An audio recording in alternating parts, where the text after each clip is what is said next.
ഇന്നത്തെ ക്ലാസ്സിൽ നമ്മൾ ഡിസ്കസ് ചെയ്യാൻ പോകുന്നത് PSC മെഡിക്കൽ ഓഫീസർ എക്സാംസിനും അതുപോലെ തന്നെ ഓൾ ഇന്ത്യ MD എൻട്രൻസിനും യൂസ്ഫുൾ ആയിട്ടുള്ള ചില ഇമ്പോർട്ടൻറ്റ് പോയിൻറ്റ്സ് ആണ്. ഒരു ക്വിക്ക് റിവിഷൻ പോലെ നമുക്ക് ചെയ്യാൻ പറ്റുന്ന ഒരു സെക്ഷനാണ് ഇന്നത്തെ ക്ലാസ്സിൽ ഡിസ്കസ് ചെയ്യാൻ പോകുന്നത്. ആദ്യം തന്നെ ബിറ്റോട്ട് സ്പോട്ടിനെ കുറിച്ചാണ് നമ്മൾ ഡിസ്കസ് ചെയ്യാൻ പോകുന്നത്. ബിറ്റോട്ട് സ്പോട്ട് എന്ന് പറഞ്ഞാൽ അതൊരു കോമൺ ക്ലിനിക്കൽ സൈൻ ആണ്. അത് കാണപ്പെടുന്നത് വൈറ്റമിൻ A ഡെഫിഷ്യൻസി ഉള്ള പേഷ്യൻസിലാണ്. അപ്പോൾ നമ്മുടെ ഐയിൽ സ്ക്ലീറയിലായിട്ട് കാണപ്പെടുന്ന ഒരു വൈറ്റ് പാച്ചസ് ആണ് ബിറ്റോട്ട് സ്പോട്ട് എന്ന് പറയുന്നത്.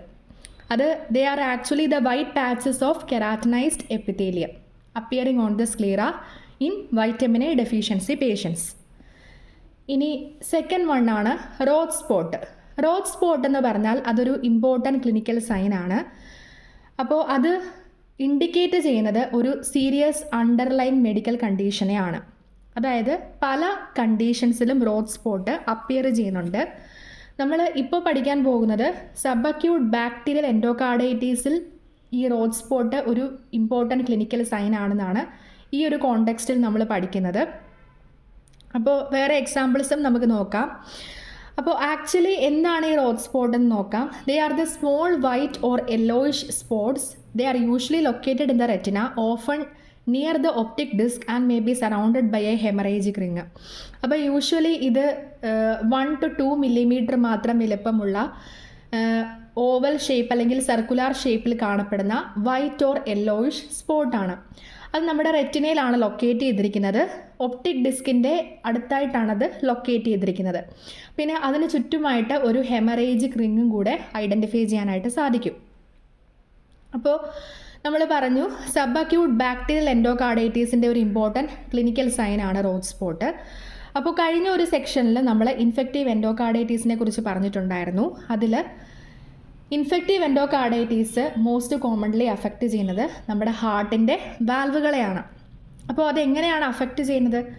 ഹൈ വെലോസിറ്റിയിൽ ബ്ലഡ് ഫ്ലോ ചെയ്യുന്ന സമയത്ത് നമ്മുടെ ഹാർട്ടിൻ്റെ ഇന്നർമോസ്റ്റ് ലെയറായിട്ടുള്ള എൻഡോകാർഡിയത്തിന് എന്തെങ്കിലും ഒരു ഇഞ്ചുറി അല്ലെങ്കിൽ ഒരു ട്രോമ സംഭവിക്കുന്നു.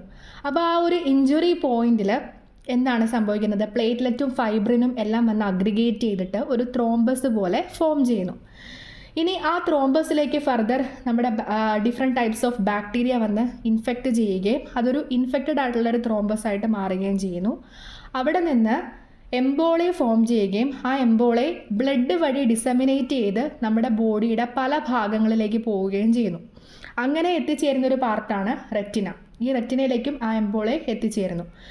ഇനി ആക്ച്വലി ആ എംബോളയുടെ ഉള്ളിൽ ഇമ്മ്യൂൺ കോംപ്ലക്സസ് കാണുന്നുണ്ട്. അതായത് ആൻറ്റിജൻ ആൻറ്റിബോഡി കോംപ്ലക്സസ് കാണുന്നുണ്ട്.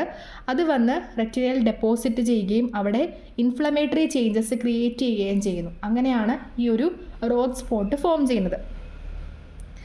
അപ്പോൾ നമ്മൾ എക്സാമ്പിളും പറഞ്ഞു, അതായത് സബ് അക്യൂട്ട് ബാക്ടീരിയൽ എൻഡോകാർഡൈറ്റീസ്. ഇനി മറ്റ് ചില ക്ലിനിക്കൽ കണ്ടീഷൻസിലും റോത്ത് സ്പോട്ട് നമുക്ക് ഐഡൻറ്റിഫൈ ചെയ്യാം. അതിൻ്റെ എക്സാമ്പിൾസ് ആണ് സിസ്റ്റമിക് ലൂപ്പസ് എർത്തിമാറ്റോസിസ്, അതുപോലെ diabetes mellitus, hyper tension, leukaemia, AIDS തുടങ്ങിയ ക്ലിനിക്കൽ കണ്ടീഷൻസിലും ഈ ഒരു റോത്ത് സ്പോട്ട് ഐഡൻറ്റിഫൈ ചെയ്യാവുന്നതാണ്. അതുകൊണ്ട് വെന്നെവർ റോത്ത് സ്പോട്ട് ഐഡൻറ്റിഫൈ ചെയ്യുകയാണെങ്കിൽ അതിൻ്റെ അർത്ഥം ഒരു സീരിയസ് ആയിട്ടുള്ള അണ്ടർലൈൻ മെഡിക്കൽ കണ്ടീഷൻ ഉണ്ടെന്നാണ് നമുക്ക് അവിടെ നിന്ന് മനസ്സിലാക്കാൻ സാധിക്കുന്നത്. ഇനി നെക്സ്റ്റ് വൺ ആണ് കോപ്ലിക് സ്പോട്ട്. കോപ്ലിക് സ്പോട്ട് എന്ന് പറഞ്ഞാൽ കുറേ കൂടെ ഫെമിലിയർ ആയിട്ടുള്ളൊരു ടേമാണ്. ഇത് മീസിൽസിൻ്റെ ഒരു ഇമ്പോർട്ടൻറ്റ് പതഗ്നമോണിക് ഫീച്ചറാണ് കോപ്ലിക് സ്പോട്ട് എന്ന് പറയുന്നത്. ഇത് കാണപ്പെടുന്നത് നമ്മുടെ ബക്കൽ മ്യൂക്കോസയിലായിട്ടാണ് കാണപ്പെടുന്നത്. വൈറ്റ് ഓർ ബ്ലൂയിഷ് ലീഷൻസ് ആണ്. അതിന് ചുറ്റുമായിട്ടൊരു റെഡ് കളേർഡ് അല്ലെങ്കിൽ എർത്തിമാറ്റസ് ഹാലോ കാണപ്പെടുന്നുണ്ട് ഈ ഒരു ലീഷൻസിന് ചുറ്റുമായിട്ട്. നമ്മുടെ ഫസ്റ്റ് ആൻഡ് സെക്കൻഡ് അപ്പർ മോളാസിന് ഓപ്പോസിറ്റ് സൈഡിൽ കാണപ്പെടുന്ന ബക്കൽ മ്യൂക്കോസയിലാണ് കോപ്ലിക് സ്പോട്ട് അപ്പിയർ ചെയ്യുന്നത്. ഇനി അടുത്തതായിട്ട് വരുന്നതാണ് ലിബ്മാൻ സാക്ക് എൻഡോകാർഡൈറ്റീസ്. ലിബ്മാൻ സാക്ക് എൻഡോകാർഡൈറ്റീസ് എന്ന് പറഞ്ഞാൽ ഒരു നോൺ ബാക്ടീരിയൽ ത്രോംബോട്ടിക് എൻഡോകാർഡൈറ്റീസ് ആണ്. അതായത് ഒരു ബാക്ടീരിയ കാരണം ഉണ്ടാകുന്ന എൻഡോകാർഡൈറ്റീസ് അല്ല, അതൊരു ത്രോംബോട്ടിക് എൻഡോകാർഡൈറ്റീസ് ആണ്. ത്രോംബസ് ഫോർമേഷൻ്റെ ഫലമായിട്ടുണ്ടാകുന്ന എൻഡോകാർഡൈറ്റീസ് ആണ്. ഇത് കോമൺലി കാണപ്പെടുന്നത് സിസ്റ്റമിക് ലൂപ്പസ് എർത്തിമാറ്റോസിസിലാണ് ലിബ്മാൻ സാക്ക് എൻഡോകാർഡൈറ്റീസ് കാണപ്പെടുന്നത്. ഇനി വരുന്നതാണ് pigeon chest. PGN chest is also called as pectus carinatum. It occurs due to different reasons. നമുക്കറിയാം പെക്ടസ് കാരനേറ്റം, അതിനെപ്പറ്റി നമുക്ക് കോമൺ ആയിട്ട് അറിയാവുന്ന ഒരു റീസൺ എന്ന് പറഞ്ഞാൽ റിക്കറ്റ്സ് ആണ്. റിക്കറ്റ്സുമായിട്ട് ബന്ധപ്പെട്ടിട്ടാണ് PGN ചെസ്റ്റ് കാണപ്പെടുന്നത്. റിക്കറ്റ്സ് എന്ന് പറഞ്ഞാൽ എന്താണ്? വൈറ്റമിൻ ഡി ഡെഫിഷ്യൻസി ഉണ്ടാവുന്ന കണ്ടീഷനിലാണ് റിക്കറ്റ്സ് വരുന്നത്. അപ്പോൾ വൈറ്റമിൻ ഡി പ്രോപ്പറായിട്ട് യൂട്ടിലൈസ് ചെയ്യാൻ പറ്റാത്ത ഒരു അവസ്ഥയാണ്. അതിൻ്റെ ഫലമായിട്ടാണ് റിക്കറ്റ്സ് ഉണ്ടാവുന്നത്. അതുകൊണ്ട് നമ്മുടെ ബോൺസ് ഒക്കെ സോഫ്റ്റ് ആവുകയും അതുണ്ടാവുന്നത് എന്തുകൊണ്ടാണ്? Brought on by extreme calcium loss. Calcium ലോസിൻ്റെ ആ ഒരു ഇൻറ്റൻസിറ്റി കാരണമാണ് ബോൺസ് ഒക്കെ സോഫ്റ്റൻ ആവുന്നത്. അപ്പോൾ എന്താണ് ഈ PGN ചെസ്റ്റിൻ്റെ ക്യാരക്ടറിസ്റ്റിക് ഫീച്ചേഴ്സ് എന്നൊക്കെ നമുക്ക് നോക്കാം. അതായത് ഒരു പ്രൊട്രൂഡിങ് സ്റ്റേണം ആയിരിക്കും നമുക്ക് കാണപ്പെടുന്നത്. സ്റ്റേണം ഫ്രണ്ടിലേക്ക് ഔട്ട്വേർഡിലേക്ക് പ്രൊട്രൂഡ് ചെയ്തിട്ടായിരിക്കും കാണുന്നത്. അതുകൊണ്ടൊരു ബേർഡ് ലൈക്ക് അപ്പിയറൻസ് ആയിരിക്കും നമുക്കവിടെ കാണാനായിട്ട് സാധിക്കുന്നത്. അതുപോലെ റിബ് കേജ് ഡീഫോമിറ്റിയും ഉണ്ടാവുന്നുണ്ട്. അതായത് റിബ് കേജസ് എസിമെട്രിക്കലായിട്ടായിരിക്കും കാണപ്പെടുന്നത്.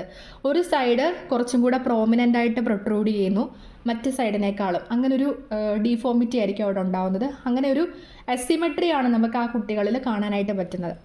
അപ്പോൾ ഇതൊരു കൺജനൈറ്റൽ ഡീഫോമിറ്റി കൂടെയാണ്. അതായത് PGN ചെസ്റ്റ് എന്ന് പറഞ്ഞാൽ ഒരു കൺജനൈറ്റൽ ഡീഫോമിറ്റിയും കൂടെയാണ്.